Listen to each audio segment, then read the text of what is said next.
What you saying, ladies and gents? Yes, it is your boy BucketHatSam, and we're back in today for another video. Today's video, I'm doing a match reaction and analysis to the absolute cracker of a game where Liverpool hosted Leicester. Liverpool came out as 2-0 victors, making their home win record now to unbeaten in the last 15 games at Anfield. They're just a powerhouse now.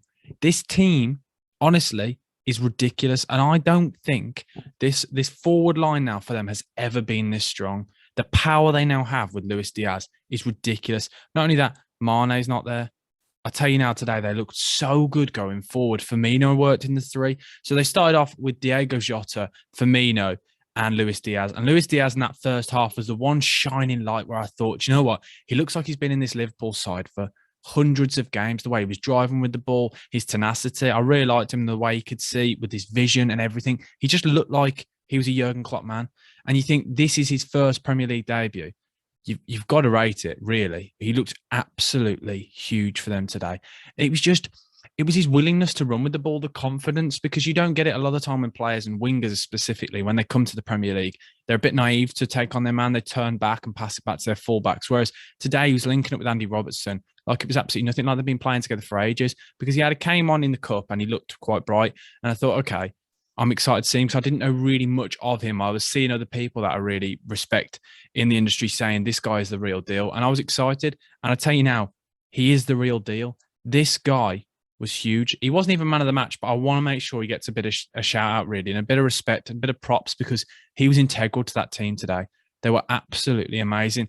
And don't get me wrong, Leicester were very poor, but I do want to highlight the players that were amazing today. Diego Jota and Luis Diaz were my two favourite players. But Diego Jota, what a signing he has been for Liverpool. It's absolutely, no one ever thought he'd scored this amount of goals. You look at him today, he was playing, he started off on that right-hand side, and then towards the end when Mo Salah came on, he moved into that kind of false nine forward kind of thing. And it's, with that second goal especially, and the first goal actually, it's his movement. It's he is so switched on. He reminds me, he's got kind of a poacher, because he's so switched on. He's in the box. He's like a cat in the box. His reactions are amazing. Positionally aware. He puts the ball in the goal every time he gets a chance, really. He looks really good today. And that finish for the second goal on the turn, first time, a great finish. And then for the first goal as well, it was his movement. Yes, it came from a Virgil van Dijk header, but it was his movement then to get away from his man. Yes, James Justin left him, but then it was his movement to be aware, to know where the ball would fall. And he started it in, because those finishes aren't that easy. When there's players on the line, there's pressure, because you're expected to score. And fair play to him. 2 more goals to add to his tally this season. A fancy Premier League merchant, may I say. And I didn't have him this week, which is, I'm definitely going to have to get him in next week. But what a performance all round. There were so many players that I could go through this Liverpool side. I thought Matip was great. I thought Van Dijk was good. I thought Trent was good. Robertson was good. And I think one player who I really liked was Thiago, a player that sometimes people have put question marks on him whether he's good enough. But today, everything came through him. He moved the ball so fast. He was so positionally aware again. And he is that feeder to pass that ball into the final third. He splits defenses. He switches it. He plays it short. It's his movement. He drags players out of position. Drewsbury Hall, a player who I do really like, just couldn't get anywhere near him. And obviously, Diego Jota, as I said, was amazing. Curtis Jones, a player again, somebody who doesn't really get many props very often from me. Do you know what? Fair play to him. Fair play to him. And Mo Salah coming on in the second half, you could see he's hungry. He wants to make a point. He wants to prove a point. He was taking so many shots at the corner of the crossbar, so unlucky to miss out on a goal. He looks sharp. And as well, Sadio Mane has come back to this side. That's absolutely mental. This front three, I will say it, is the strongest Liverpool have ever looked going forward. And I think going forward this season now, they can potentially, I know this sounds mental, they can knock on the door, and they've just got to hope that Man City will trip up, that they can potentially push for that first spot, because they will get momentum with that front force going. And that midfield three, I think, with Fabinho sitting in the middle and Holding, they look so strong. But I do think Leicester were awful. And I think it was quite an embarrassing performance. When you look at the side, yes, they've got a lot of injuries. The two centre-backs, Daniel Amati and Ndidi. Yes, Ndidi's not a centre-back. Amati isn't really a centre-back by trade. He's a utility man who's been there all season. But Justin really struggled on that one side against Luis Diaz. And Luke Thomas was run ragged today, really. But you've got to give him time with these youngsters, and that's a problem. Yes, there's a lot of injuries, but he's Brendan Rodgers. There's pressure. There really is pressure. 1 win in his last 5 games. I'm just getting the table up now. They're now currently sat 12th in the league. It's not good enough for a Leicester side. It's really not good enough. The amount of money they've spent, the side they've got. Because when you look at the side, really, they've got players like Lookman, Maddison, Daka, Schmeichel. It's an all right side. It's a top half finished side, realistically. Yes, the side today is extremely poor when you look at it, and it is injuries, don't get me wrong, but they just didn't offer anything. I couldn't really work out what they were trying to do. I think they were just trying to sit back and soak up pressure, but you can't do that against Liverpool. No side can sit back and take the entire pressure against Liverpool. How many times have we ever seen sides do it? It's so difficult. And when you look, they're 35% possession because of that low block. They had 1 shot on target today. 1 shot. A side like Leicester in recent years, we've seen them. They got a result against Liverpool earlier in the season. If they counter with pace, that's the problem. They didn't counter. They were so deep that when they tried to counter, it'd be a Daka on his own. And then the same in the second half when Harvey Barnes came on, which I'm surprised he didn't play a bit more, come on a little bit earlier because what's his name? Michael Brighton was really struggling on that right-hand side. But his pace and his tenacity to run at defenders could have really caused some problems. And Iheanacho, again, he came on.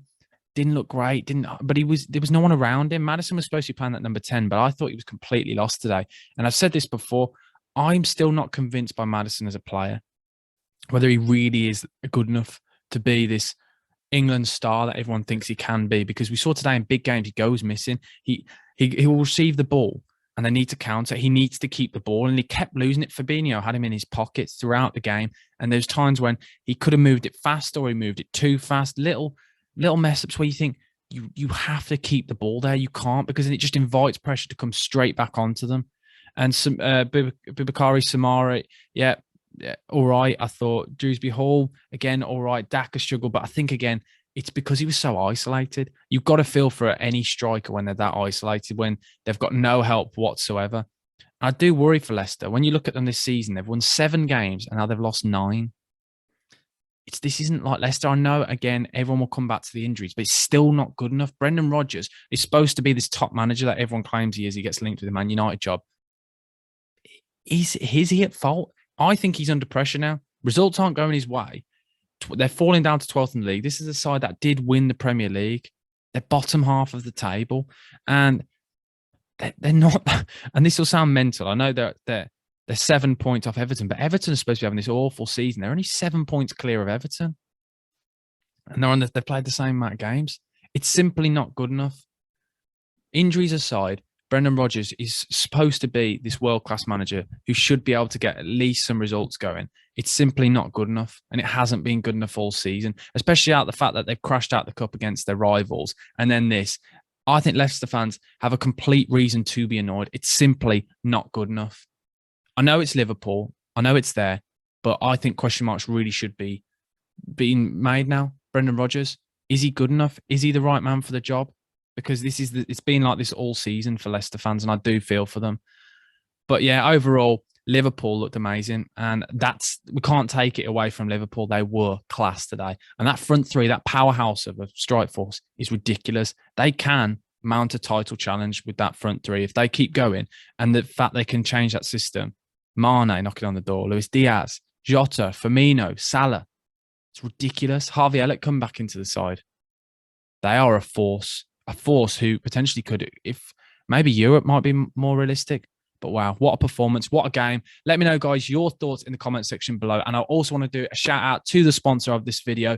Guys, if you want to get a football shirt mystery box, click the link in the bio and use my discount code BHS10 for 10% off for M21 football shirts. Thank you for sponsoring the video. But guys, thank you for watching. As I said, smash that like button and subscribe if you're new to the channel. And let me know your thoughts. But BucketHatSam over and out. Thank you, guys. Goodbye.